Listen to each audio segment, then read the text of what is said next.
and welcome to my channel. In today's tutorial, I'll be showing you how to make a bias tape. This is a bias tape right here, and we're going to be using a cardboard or a chipboard. Do subscribe to my channel if you haven't, and let's jump right into the tutorial. So guys, this is how I'm going to fold it. I'm just going to pick one edge of the fabric at this point and then fold it like this, so in order to have like this diagonal shape. So can you see what we're doing? So this is the straight side now, and right here is the diagonal part. So we're going to be cutting our fabric strip along this diagonal part that we have here. The size of the strip I want to cut is 3 inches.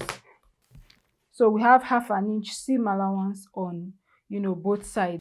The reason why you're folding it along this angle is because your fabric is going to have more stretch compared to when you cut it like this. Can you see? There's no stretch at this point. I said I will be marking 3 inches, right? So from this folded edge, I'll just come right here and mark 3 inches.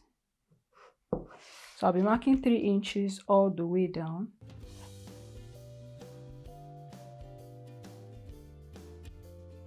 And then I'll go ahead, connect the points where I marked the 3 inches. So once I'm done connecting, I don't know if you can see the markings. Once I'm done connecting, I'll go ahead and cut this out and then cut this folded part into 2. So we have 2 strips. So I've cut my fabric strips and this is what I have. So now that we have cut the strips, you're not just going to join them like this. No. You're not going to join them like this. This is how we are going to join it to, still maintain that stretch. So I'm going to place them on top of each other with right sides touching. So here's the right side for this part. And then I'm going to place the right side like this. So I have the right side touching the right side of this fabric. So can you see? So you want to place it like this, and then I'll take it to my sewing machine, and then I'll be sewing from this edge right here all the way to this edge here. So I'll be doing a diagonal stitch like this. So after stitching, this is what I have. I made sure that I cut it like this. I made sure the edge of the fabric was kind of like straight on this side, straight on this side before, aligning it and going to stitch. So now that I've stitched it, what we're going to do is to cut the excess fabric out such that we have 1/4 inch left after the seam. So I'll just go ahead and cut this out.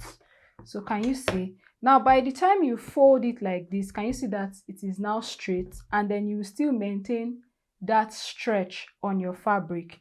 Here is my chipboard. What I'm going to do now on this chipboard is to mark the length of the bias or the width of the bias that I want to make. I'm going to come right here now. I'm making a bias tape of 2 inches. So right in the middle of this chipboard, I'm going to mark 2 inches. So can you see? And then I'm going to draw a straight line like this.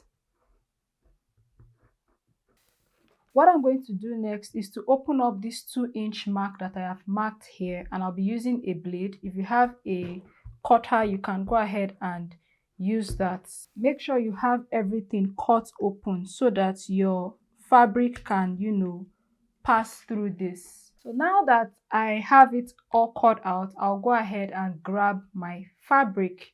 I made my bias tape in such a way that the edge would just be folded in by half an inch. If you want your bias tape to, be folded fully for a 2-inch bias, all you need to do is cut your fabric to 4 inches. Right here, I have 3 inches of fabric. So what I'm going to do now is get some office pins, just only 2. What I want to do is to fold this edge by half an inch. Just fold it by half an inch. Fold the other edge by half an inch. And then I'm going to grab my chipboard where I have cut the 2 inches. What I'm going to do now is to go ahead and insert the fabric in like this with the folded edge. So I'll just go ahead, insert it like this, pull it to the end. So it's very, very important that you cut to the end of the chipboard where you marked the 2 inches. So now that it is inside, I'll just go ahead and remove the office pins, and then I'll pull my fabric through. So can you see? You may need to do just a little bit of rearranging, but this is actually perfect for me. What I'm going to do now is get my pressing iron, and now I can press my bias tape, moving this gently, ensuring that it is folded by 1/2 inch. So can you see how easy this is? Just make sure that if you see any crease right here, just ease your fabric, a bit, and then pull it and press. Very easy, right? Can you see what I have? So I'll just go on to press my entire bias tape using this chipboard. And it is something that you can actually reuse again if you keep the chipboard well.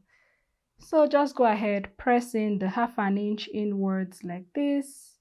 Can you see how simple this is? And that is it, guys. I'll just go ahead and do this for the rest of my bias tape. Press everything down. So if you don't have the conventional bias tape, then this would definitely work for you.